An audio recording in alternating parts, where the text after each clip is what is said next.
Hello दोस्तों, नमस्कार। मैं भी एक आप सभी का बहुत बहुत स्वागत करता हूं एक और नए क्लास में। तो साथियों, जैसा कि दिल्ली पुलिस कांस्टेबल एग्जाम 2025 के लिए नई वैकेंसी आउट हो चुकी है, वो भी ऑफिशियली टोटल 7565 वैकेंसी आई है। यदि साथी आप 12वीं पास है तो ये फॉर्म आपके लिए होने वाला है। 22 सितंबर से लेकर 21 अक्टूबर तक इसका फॉर्म फिलअप चलने वाला है। यदि साथी आप दिल्ली पुलिस कांस्टेबल एग्जाम 2025 की तैयारी करें, उसका टारगेट बनाए हैं, तो सबसे पहले जाके फॉर्म फिलअप करिए। और सबसे बड़ी बात है कि इसमें केवल एक ही एग्ज़ाम होता है। जो एग्ज़ाम होता है उसके बाद फिजिकल होता है, मेडिकल और डॉक्यूमेंट वेरिफिकेशन होता है। लेकिन इसमें जो सबसे बड़ी खास बात होती है कि जो आपका फिजिकल होता है बस ये क्वालिफाइंग होता है, उसका नंबर नहीं जुड़ता है। यदि साथी आप दिल्ली पुलिस कांस्टेबल एग्जाम 2025 की तैयारी कर रहे हैं और मान के चलिए पहली बार में एग्जाम निकाल दे रहे हैं, तो आपका 99% जो है वो सीट पक्का हो जाता है, क्योंकि मेन इसका एग्जाम ही होता है। एग्जाम के बाद जो फिजिकल होगा वो बस केवल क्वालिफाइंग होता है। उसके बाद आपका मेडिकल होगा, डॉक्यूमेंट होगा, लास्ट में एक फाइनल मेरिट लिस्ट आएगा, तो आपका इस तरह से फाइनल सिलेक्शन हो जाएगा। ओके साथी, तो इसमें सिलेबस की बात करेंगे तो आप देखेंगे सबसे अधिक 50 क्वेश्चन जीके जीएस से पूछे जाएंगे। 50 क्वेश्चन 50 नंबर के, रीजनिंग के 25 क्वेश्चन आएंगे 25 नंबर के, मैथ के केवल 15 क्वेश्चन आएंगे 15 नंबर के, और कंप्यूटर के 10 क्वेश्चन 10 नंबर के। टोटल 100 क्वेश्चन पूछे जाएंगे 100 नंबर के, और 90 मिनट का समय रहेगा, यानी 1.5 घंटे में आप सभी को 100 क्वेश्चन करने होंगे। 0.25 का नेगेटिव मार्किंग, यानी 1/4 का, यानी 4 गलत करेंगे तभी आपका 1 नंबर कटने वाला है। तो आज इसे साथ ही हम आप सभी को 2 साल का प्रीवियस ईयर के क्वेश्चन कराएंगे दिल्ली पुलिस का। ओके साथी, तो आज के पहले प्रीवियस ईयर क्वेश्चन में हम लोग पूरे 50 क्वेश्चन को देखने वाले हैं। टारगेट भी हम आप सभी को डेली देंगे, तो आज की इस क्लास में 35 क्वेश्चन का टारगेट आपके लिए होने वाला है। तो देख लीजिए साथी कैसे दिल्ली पुलिस कांस्टेबल में सवाल पूछे गए थे और इस बार कैसे सवाल पूछे जाने वाले हैं। ओके साथी, तो इस क्लास को कंप्लीट देखिए, एनालिसिस करिए और अपनी तैयारी है वो स्टार्ट कर दीजिए। बस आपको डेली क्लास लेना है, हम आपको सारे क्वेश्चन करवाने वाले, हर एक टाइप के क्वेश्चन करवाने वाले हैं जो इस टाइम नए पैटर्न में सॉल्व पूछे जा रहे हैं। ठीक है साथी, तो आपको डेली 2 क्लास हम देंगे। एक तो देखिए 11:30 AM पे सुबह और एक शाम में 7 बजे। 11:30 AM पे हम आपको जीके जीएस करंट अफेयर के क्लास प्रोवाइड करेंगे और शाम में 7 बजे आपको रीजनिंग और मैथ के क्लास को प्रोवाइड करेंगे। ठीक है साथी, तो आप जरूर से जरूर डेली क्लास को ज्वाइन करिएगा। हर शिफ्ट में ऐसे सवाल आए थे। ठीक है साथी, तो लास्ट में अपना टारगेट बताइएगा कि आज के पहले दिन में आपका टारगेट कितना कंप्लीट हुआ Delhi police constable new vacancy में। ओके साथी, तो चलिए भाई आज का पहला प्रश्न स्टार्ट करते हैं। तो देखिए, इब्न बतूता की यात्रा पुस्तक जिसे रिहला कहा जाता है, मूल रूप से ये किस भाषा में लिखी गई थी? बताइए। इब्न बतूता की यात्रा पुस्तक जिसे रिहला या रेहला भी कहा जाता है, मूल रूप से ये किस भाषा में लिखी गई थी? तो याद रखिएगा अरबी भाषा में लिखी गई थी, यानी पहले का बी ऑप्शन बिल्कुल राइट आंसर हो जाएंगे। चलिए अगला सवाल कॉल करिएगा, क्वेश्चन नंबर 2 को। सफल शिकार क्रियाकलाप का जश्न मनाने के लिए सिद्धि धमाल निम्नलिखित में से किस राज्य में नृत्य के रूप में किया जाता है? बताइए। सफल शिकार क्रियाकलाप का जश्न मनाने के लिए सिद्धि धमाल ये किस राज्य में नृत्य के रूप में किया जाता है? तो याद रखिएगा जो सिद्धि धमाल है ये गुजरात में किया जाता है। डी ऑप्शन बिल्कुल राइट आंसर हो जाएंगे। ओके, चलिए अगला सवाल कॉल करिएगा, क्वेश्चन नंबर 3 को। निम्नलिखित में से किस अधिनियम के द्वारा सरकार प्रतिबंधात्मक व्यापार पर रोक लगाती है? बताइए। किस अधिनियम के द्वारा सरकार प्रतिबंधात्मक व्यापार पर रोक लगाती है? तो याद रखिएगा MRTP अधिनियम के द्वारा। तो डी ऑप्शन बिल्कुल राइट आंसर हो जाएंगे। ओके, चलिए अगला सवाल कॉल करिएगा, क्वेश्चन नंबर 4 को। निम्नलिखित में से कौन सा विकल्प आग्नेय चट्टान का उदाहरण है? बताइए साथी, कौन सा विकल्प आग्नेय चट्टान का उदाहरण है, यानी एग्जाम्पल है? तो साथी याद रखिएगा रायोलाइट है। तो यहां से रायोलाइट बी ऑप्शन बिल्कुल राइट आंसर हो जाएंगे। ओके, चलिए अगला सवाल कॉल करिएगा, क्वेश्चन नंबर 5 को। अनंत आर कृष्णन एक प्रसिद्ध कौन से वादक है? बताइए। अनंत आर कृष्णन एक प्रसिद्ध मृदंगम वादक है। डी ऑप्शन बिल्कुल राइट आंसर हो जाएंगे। ओके, चलिए अगला सॉल्व कॉल करिएगा क्वेश्चन नंबर 6 को। 1939 में फॉरवर्ड ब्लॉक की स्थापना निम्नलिखित में से किसने की थी? बताइए, 1939 में फॉरवर्ड ब्लॉक की स्थापना किसने की थी? तो याद रखिएगा सुभाष चंद्र बोस जी ने की थी। डी ऑप्शन बिल्कुल परफेक्ट आंसर हो जाएंगे। चलिए अगला सॉल्व कॉल करिएगा क्वेश्चन नंबर 7 को। भारतीय संविधान का कौन सा अनुच्छेद विधेयकों पर राज्यपाल की स्वीकृति से संबंधित है? बताइए, भारतीय संविधान का कौन सा अनुच्छेद विधेयकों पर राज्यपाल की स्वीकृति से संबंधित है? तो अनुच्छेद 200 है। डी ऑप्शन यहां से बिल्कुल राइट आंसर हो जाएंगे।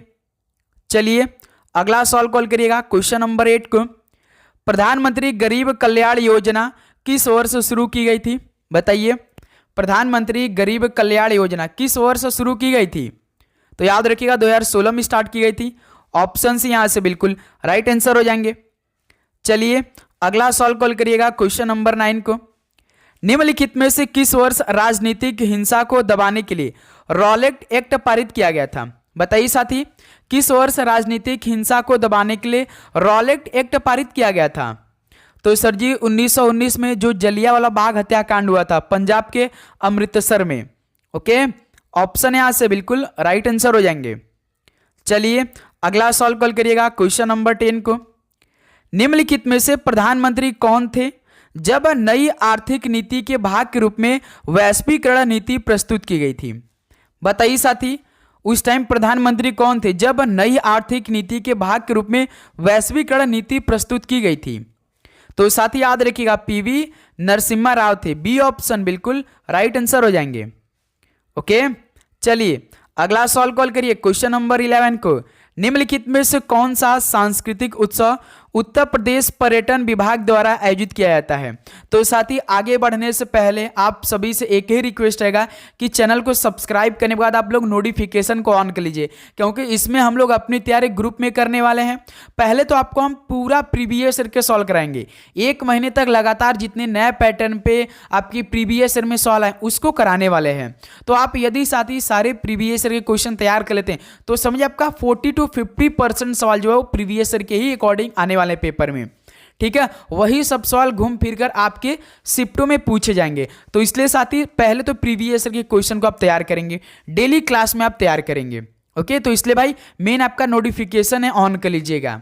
ठीक है, बिल्कुल। तो देखिए कौन सा सांस्कृतिक उत्सव उत्तर प्रदेश पर्यटन विभाग द्वारा आयोजित किया जाता है? तो ताज महोत्सव। डी ऑप्शन बिल्कुल राइट आंसर हो जाएंगे। चलिए अगला सॉल्व कॉल करिएगा क्वेश्चन नंबर 12 को। एनी बेसेंट किसके प्रभाव में एक फैबियन समाजवादी थी? बताइए, एनी बेसेंट किसके प्रभाव में एक फैबियन समाजवादी थी? तो भाई याद रखिए जॉर्ज बर्नार्ड शा के प्रभाव में एक फैबियन समाजवादी थी एनी बेसेंट। डी ऑप्शन बिल्कुल राइट आंसर हो जाएंगे। चलिए अगला सॉल्व कॉल करिए क्वेश्चन नंबर 13 को। दिए गए स्मारकों में से कौन सा स्मारक कर्नाटक में स्थित नहीं है? पहले ये देखिए कौन सा स्मारक कर्नाटक में स्थित है। जैसे कित्तूर किला ये कर्नाटक में स्थित है, गोल गुंबज में स्थित है। होयसलेश्वर मंदिर कहाँ है, किस राज्य में? कर्नाटक में। पलक्कड़ किला, ये पलक्कड़ जो किला है ये केरल राज्य में स्थित है। तो यहीं से डी ऑप्शन बिल्कुल राइट आंसर हो जाएंगे। जो पलक्कड़ किला है ये केरल राज्य में स्थित है, कर्नाटक में स्थित नहीं है। चलिए अगला सॉल्व कॉल करिएगा क्वेश्चन नंबर 14 को। भारत की जनगणना 2011 के अनुसार निम्नलिखित में से राज्यों और केंद्र शासित प्रदेशों के किस समूह में उच्चतम साक्षरता दर दर्ज की गई? तो आप जानते साथी राज्य की बात करेंगे तो केरल है और केंद्र शासित प्रदेश की बात करेंगे तो लक्षद्वीप है। तो वही ऑप्शन देखिए किस ऑप्शन में समूह दोनों बने हैं, केरल और लक्षद्वीप का। तो केरल और लक्षद्वीप, डी ऑप्शन यहाँ पे देखिए बिल्कुल राइट आंसर हो जाएंगे, है ना साथी। चलिए अगला सॉल्व कॉल करिएगा क्वेश्चन नंबर 15 को। निम्नलिखित में से किस भारतीय ओलंपियन ने प्लेइंग टू विन शीर्षक की आत्मकथा लिखी है? बताइए साथी किस भारतीय ओलंपियन ने प्लेइंग टू विन शीर्षक की आत्मकथा लिखी है? तो सर जी साइना नेहवाल ने लिखी है। बी ऑप्शन यहां से बिल्कुल राइट आंसर हो जाएंगे। चलिए नेक्स्ट अगला सॉल्व कॉल करिएगा क्वेश्चन नंबर 16 को। उस्ताद अल्लाह रखा साबिर खान, पंडित किशन महाराज और पंडित ज्ञान प्रकाश घोष का किस वाद्य यंत्र से संबंधित है? बताइए, उस्ताद अल्लाह रखा, साबिर खान, पंडित किशन महाराज और पंडित ज्ञान प्रकाश घोष का किस वाद्य यंत्र से संबंधित है? तो याद रखिएगा तबला से संबंधित है। ऑप्शन सी बिल्कुल राइट आंसर हो जाएंगे। चलिए अगला सवाल कॉल करिए क्वेश्चन नंबर 17 को। मगध साम्राज्य पर शासन करने वाले प्रथम राजवंश का नाम क्या था? मगध साम्राज्य पर शासन करने वाले पहले राजवंश का नाम क्या था? तो सर जी हर्यक वंश था। डी ऑप्शन बिल्कुल राइट आंसर हो जाएंगे। चलिए अगला सवाल कॉल करिए तो क्वेश्चन नंबर 18 को। प्यादा निम्नलिखित में से किस खेल से संबंधित है? बताइए प्यादा किस खेल से संबंधित है? ये तो शतरंज खेल से संबंधित है प्यादा। ऑप्शन ए बिल्कुल राइट आंसर हो जाएंगे। ओके चलिए अगला सवाल कॉल करिए क्वेश्चन नंबर 19 को। भरतनाट्यम की उत्पत्ति निम्न में से किस राज्य से हुई है? तो देख लीजिए साथी, ऐसे ऐसे सवाल आपके प्रीवियस ईयर के पेपर में दिल्ली पुलिस कांस्टेबल में पूछे गए थे। ओके तो ऐसा ही सवाल इस बार आने वाले हैं, बस आपकी तैयारी पर डिपेंड होने वाला है। बताइए साथी भरतनाट्यम की उत्पत्ति किस राज्य से हुई थी?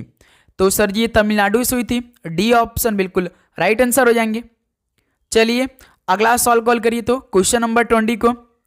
भारत से पहले किस देश ने नीति निर्माण उद्देश्यों के लिए पंचवर्षीय योजनाएं शुरू की थी?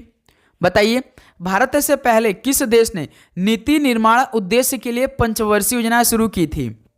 तो सर जी सोवियत संघ ने सबसे पहले स्टार्ट किया था भारत से। ऑप्शन ए बिल्कुल राइट आंसर हो जाएंगे। चलिए अगला सवाल कॉल करिए क्वेश्चन नंबर 21 को। राज्य विधानमंडल के प्रत्येक सदन को समय समय पर बैठक के लिए कौन बुलाता है? बताइए साथी राज्य विधानमंडल के प्रत्येक सदन को समय समय पर बैठक के लिए कौन बुलाता है? बताइए तो याद रखिए राज्य के राज्यपाल बुलाते हैं। ऑप्शन सी बिल्कुल राइट आंसर हो जाएंगे। चलिए साथी एक सवाल का राइट आंसर आप बताइए, तो वर्तमान में यूपी के गवर्नर कौन है? कमेंट करके बताइए, क्योंकि आपको भारत के सभी 28 राज्यों के जो राजधानी मालूम होना चाहिए, वहां के मुख्यमंत्री मालूम होना चाहिए और गवर्नर मालूम होना चाहिए, और कुछ स्टेट के मुख्य न्यायाधीश आपको मालूम होना चाहिए, क्योंकि अब जो सवाल आ रहे हैं पेपर में पूछे जा रहे हैं न्यू पैटर्न पे, इस टाइप के सवाल ऐड किया जा रहा है। ओके तो आपको हर एक स्टेट का राज्यपाल, कैपिटल और प्लस मुख्य न्यायाधीश के नाम मालूम होना चाहिए। ठीक है चलिए नेक्स्ट अगला सवाल कॉल करिए तो क्वेश्चन नंबर 22 को। महान कवि और मानवतावादी लेखक रविन्द्रनाथ टैगोर ने किस घटना के विरोध में अपनी नाइटहुड की उपाधि लौटा दी थी? तो आपको मालूम होगा कि नाइटहुड की उपाधि रविन्द्रनाथ टैगोर जी ने त्याग दिया था, लेकिन साथ ही वो किसके विरोध में त्याग दिया था? तो जलियांवाला बाग हत्याकांड जो कि 1919 में हुआ था, इसके कारण साथ ही त्याग दिया था। डी ऑप्शन राइट आंसर हो जाएंगे। चलिए अगला सवाल कॉल करिएगा क्वेश्चन नंबर 23 को। भारतीय संविधान के किस अनुच्छेद में कहा गया है कि भारत का कोई भी नागरिक किसी अन्य राष्ट्र से कोई उपाधि स्वीकार नहीं करेगा? बताइए भारतीय संविधान के किस अनुच्छेद में कहा गया है कि भारत का कोई भी नागरिक किसी अन्य राष्ट्र से कोई उपाधि स्वीकार नहीं करेगा? तो याद रखिएगा अनुच्छेद 18 सेकंड में इसका वर्णन किया गया। बी ऑप्शन राइट आंसर हो जाएंगे। चलिए अगला सवाल कॉल करिए क्वेश्चन नंबर 24 को। निम्नलिखित में से कौन वैदिक काल में राजा के लिए धार्मिक अनुष्ठान करता था? बताइए वैदिक काल में राजा के लिए धार्मिक अनुष्ठान कौन करता था? तो याद रखिएगा पुरोहित करते थे। ऑप्शन यहां से बिल्कुल राइट आंसर हो जाएंगे। चलिए अगला सवाल कॉल करिए तो क्वेश्चन नंबर 25 को। भारतीय संविधान का निम्नलिखित में से कौन सा अनुच्छेद कुछ मामलों में कार्य, शिक्षा और सार्वजनिक सहायता के अधिकार से संबंधित है? बताइए भारतीय संविधान का कौन सा अनुच्छेद कुछ मामलों में कार्य, शिक्षा और सार्वजनिक सहायता के अधिकार से संबंधित है? तो याद रखिएगा अनुच्छेद 41 है। डी ऑप्शन बिल्कुल राइट आंसर हो जाएंगे। ओके चलिए अगला सवाल कॉल करिए क्वेश्चन नंबर 26 को। निम्नलिखित में से कौन से शब्द 42वें संशोधन अधिनियम द्वारा प्रस्तावना में जोड़े गए थे? बताइए कौन से शब्द 42वें संशोधन अधिनियम द्वारा प्रस्तावना में जोड़े गए थे? तो ये तो एक तो समाजवादी जोड़ा गया था और एक धर्मनिरपेक्ष। बी ऑप्शन बिल्कुल परफेक्ट आंसर हो जाएंगे। चलिए नेक्स्ट अगला सवाल कॉल करिए क्वेश्चन नंबर 27 को। निम्नलिखित में से कौन दिल्ली सल्तनत का सुल्तान था? भाई आपको दिल्ली सल्तनत का पूरा सवाल मालूम होना चाहिए, क्योंकि दिल्ली का एग्जाम होगा तो दिल्ली के बारे में आपको मालूम होना चाहिए। बताइए दिल्ली सल्तनत का सुल्तान कौन था जब दक्षिणी भारत में बहमनी साम्राज्य की स्थापना हुई थी? बताइए। तो याद रखिएगा मोहम्मद बिन तुगलक था। ऑप्शन ए बिल्कुल राइट आंसर हो जाएंगे। चलिए नेक्स्ट अगला सॉल्व कॉल करिएगा क्वेश्चन नंबर 28 को। निम्नलिखित में से कौन उत्तर प्रदेश की निर्वाह फसल का उदाहरण है? बताइए उत्तर प्रदेश की निर्वाह फसल का उदाहरण कौन है? तो भाई एक तो गेहूं है, बी ऑप्शन बिल्कुल राइट आंसर हो जाएंगे। चलिए अगला सॉल्व कॉल करिएगा क्वेश्चन नंबर 29 को। मोहनजोदड़ो के विशाल स्नानघर की खुदाई निम्नलिखित में से किस क्षेत्र में की गई थी? बताइए मोहनजोदड़ो के विशाल स्नानघर की खुदाई किस क्षेत्र में की गई थी? तो याद रखिएगा दुर्ग क्षेत्र में की गई थी। ऑप्शन है यहाँ से बिल्कुल राइट आंसर हो जाएंगे। याद रखिए साथ ही 1/4 का नेगेटिव मार्किंग रहेगा, यानी 4 गलत करने पर आपका 1 नंबर कटने वाला है। तो ये भी आसान है भाई, माइनस मार्किंग भी। 90 मिनट में 100 क्वेश्चन आपको करने होंगे। 25 क्वेश्चन रीजनिंग का, 50 question GK GS current affair, इसमें साइंस के क्वेश्चन ऐड रहेंगे। 10 ठो कंप्यूटर आएगा, 15 ठो मैथ आएगा। ओके अरिथमेटिक पूरा रहने वाले एडवांस से 1-2 सवाल आपसे पूछा जाएगा। ओके देखिए भारतीय संविधान का कौन सा अनुच्छेद कानून के समक्ष समानता या कानूनों के समान संरक्षण के बारे में बात करता है? बताइए भारतीय संविधान के कौन सा अनुच्छेद कानून के समक्ष समानता या कानूनों के समान संरक्षण के बारे में बात करता है? तो याद रखिए अनुच्छेद 14 है। एक आप अनुच्छेद 17 को याद कर लीजिएगा जो कि अस्पृश्यता का उन्मूलन, छुआछूत से संबंधित जो है वो अनुच्छेद 17, इसको भी याद कर लीजिएगा, सवाल पूछ देता है। चलिए अगला सवाल कॉल करिएगा क्वेश्चन नंबर 31 को। भारत में आधुनिक नृत्य के जनक किसे माना जाता है? भारत में आधुनिक नृत्य के जनक किसे माना जाता है? तो उदय शंकर को माना जाता है भारत में आधुनिक नृत्य के जनक। बी ऑप्शन बिल्कुल राइट आंसर हो जाएंगे। चलिए अगला सॉल्व कॉल करिएगा क्वेश्चन नंबर 32 को। नई आर्थिक नीति को किसके रूप में भी जाना जाता है? बताइए नई आर्थिक नीति को किसके रूप में जाना जाता है? तो नए आर्थिक सुधार के रूप में जाना जाता है। डी ऑप्शन बिल्कुल राइट आंसर हो जाएंगे। चलिए अगला सॉल्व कॉल करिएगा क्वेश्चन नंबर 33 को। राष्ट्रीय जलमार्ग 4 यानी नेशनल वे 4 निम्नलिखित में से किन नदियों से संबंधित है? बताइए राष्ट्रीय जलमार्ग नेशनल वाटर 4 ये किन नदियों से संबंधित है? तो याद रखिएगा गोदावरी और कृष्णा नदियों से संबंधित है। बी ऑप्शन बिल्कुल राइट आंसर हो जाएंगे। चलिए अगला सॉल्व कॉल करिएगा क्वेश्चन नंबर 34 को। निम्नलिखित में से कौन सा रीट जीवन और व्यक्तिगत स्वतंत्रता के अधिकार की रक्षा करता है? बताइए कौन सा रीट जीवन और व्यक्तिगत स्वतंत्रता के अधिकार की रक्षा करता है? तो याद रखिएगा बंदी प्रत्यक्षीकरण करता है।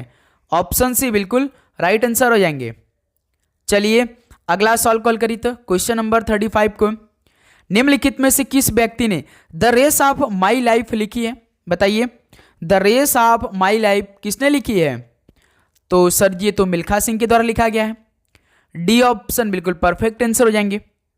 चलिए साथी एक सवाल और बताइए आप लोग, तो प्लेइंग इट माई वे किसने लिखी है?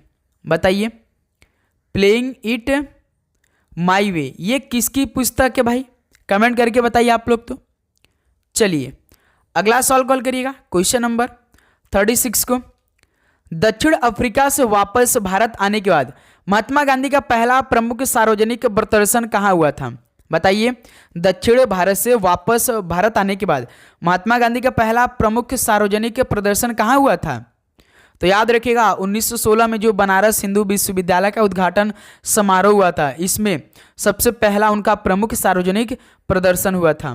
बी ऑप्शन बिल्कुल राइट आंसर हो जाएंगे। चलिए अगला सवाल कॉल करिए क्वेश्चन नंबर 37 को। भारत का सबसे बड़ा फुटबॉल स्टेडियम कौन सा है? भारत का सबसे बड़ा फुटबॉल स्टेडियम कौन सा है? तो सॉल्ट लेक सिटी स्टेडियम है जो कि भारत का सबसे बड़ा यह फुटबॉल स्टेडियम है। डी ऑप्शन बिल्कुल राइट आंसर हो जाएंगे। चलिए अगला सवाल कॉल करिए क्वेश्चन नंबर 38 को। निम्नलिखित में से कौन सी नदी सप्त सिंधु का भाग नहीं है? वह क्षेत्र जहां प्रारंभिक वैदिक आर्य रहते थे। बताइए कौन सी नदी सप्त सिंधु का भाग नहीं है? वह क्षेत्र जहां प्रारंभिक वैदिक आर्य लोग रहते थे। बताइए तो याद रखिएगा तो भागीरथी या तो सप्त सिंधु का भाग नहीं है। बी ऑप्शन भागीरथी बिल्कुल राइट आंसर हो जाएंगे। चलिए नेक्स्ट अगला सवाल कॉल करिए क्वेश्चन नंबर 39 को। नई दिल्ली में स्थित मध्यकालीन समय का सीरी किला निम्नलिखित में से किस वास्तुकला का प्रतीक है? बताइए, नई दिल्ली में स्थित मध्यकालीन समय का सीरी किला किस वास्तुकला का प्रतीक है? तो याद रखिएगा, इस्लामी वास्तुकला का प्रतीक है। ऑप्शन से बिल्कुल राइट आंसर हो जाएंगे। चलिए नेक्स्ट अगला सवाल कॉल करिए, क्वेश्चन नंबर 40 को। अकबर के सौतेले भाई मिर्जा हाकिम ये किसके शासक थे, कहाँ के शासक थे और उन्होंने अकबर के खिलाफ विद्रोह किया था? बताइए भाई, अकबर के सौतेले भाई मिर्जा हाकिम थे, तो ये कहाँ के शासक थे और उन्होंने अकबर के खिलाफ विद्रोह भी किया था? तो याद रखिए, काबुल के शासक थे हाँ मिर्जा हाकिम। बी ऑप्शन बिल्कुल राइट आंसर हो जाएंगे। चलिए अगला सवाल कॉल करिएगा, क्वेश्चन नंबर 41। तो साथ ही आप सभी से रिक्वेस्ट रहेगा कि चैनल को जरूर से जरूर सब्सक्राइब करिएगा, मेन आपका नोटिफिकेशन, क्योंकि साथ ही जब हम क्लास दें तो तुरंत आपके पास नोटिफिकेशन पहुंचे, इसलिए भाई नोटिफिकेशन आप लोग ऑन करेगा और आपके करीबी जितने शेयर भी कर दीजिएगा भाई, आप जिस भी ग्रुप में हैं जरूर शेयर करिएगा। ओके, देखिए बारडोली के प्रसिद्ध सत्याग्रह का नेतृत्व किसने किया था? कहीं कहीं बारदोली भी लिखा रहता है। बताइए, बारदोली के प्रसिद्ध सत्याग्रह का नेतृत्व किसने किया था? तो याद रखिएगा, सरदार वल्लभ भाई पटेल ने किया था। बी ऑप्शन राइट आंसर हो जाएंगे। चलिए अगला सवाल कॉल करिए, क्वेश्चन नंबर 42 को। नर्मदा नदी के उत्तर में स्थित प्रायद्वीपीय पठार के भाग को किस नाम से जाना जाता है? नर्मदा नदी के उत्तर में स्थित प्रायद्वीपीय पठार के भाग को किस नाम से जाना जाता है? तो याद रखिए, मध्य उच्च भूमि के रूप में जाना जाता है। ऑप्शन ए राइट आंसर हो जाएंगे। चलिए अगला सवाल कॉल करिए, क्वेश्चन नंबर 43 को। 2011 की भारत की जनगणना के अनुसार भारत के किस राज्य में सबसे अधिक बौद्ध आबादी है? बताइए, जनगणना 2011 के अनुसार भारत के किस राज्य में सबसे अधिक बौद्ध आबादी है? तो साथ ही ये महाराष्ट्र राज्य में। डी ऑप्शन राइट आंसर हो जाएंगे। चलिए अगला सवाल कॉल करिए, तो देखिए स्तूप वास्तुकला में तोरण किसको संदर्भित करता है? स्तूप वास्तुकला में तोरण किसको संदर्भित करता है? तो प्रवेश द्वार को यह तोरण संदर्भित करता है। ऑप्शन सी राइट आंसर हो जाएंगे। चलिए क्वेश्चन नंबर 45 कॉल करिए। भारतीय स्क्वैश रैकेट्स महासंघ का मुख्यालय कहाँ स्थित है? भारतीय स्क्वैश रैकेट्स महासंघ का हेडक्वार्टर की बात करते हैं तो ये चेन्नई में स्थित है। ऑप्शन ए बिल्कुल राइट आंसर हो जाएंगे। चलिए दोस्त अगला सवाल कॉल करिए, क्वेश्चन नंबर 46 को। राष्ट्रपति के विरुद्ध महाभियोग संसद के किसी भी सदन द्वारा शुरू किया जा सकता है, लेकिन आरोपों पर महाभियोग सदन के कितने सदस्य द्वारा हस्ताक्षर किए जाने चाहिए? बताइए साथी, राष्ट्रपति के विरुद्ध महाभियोग संसद के किसी भी सदन द्वारा शुरू किया जा सकता है, लेकिन आरोपों पर महाभियोग सदन के कितने सदस्यों द्वारा हस्ताक्षर किए जाने चाहिए?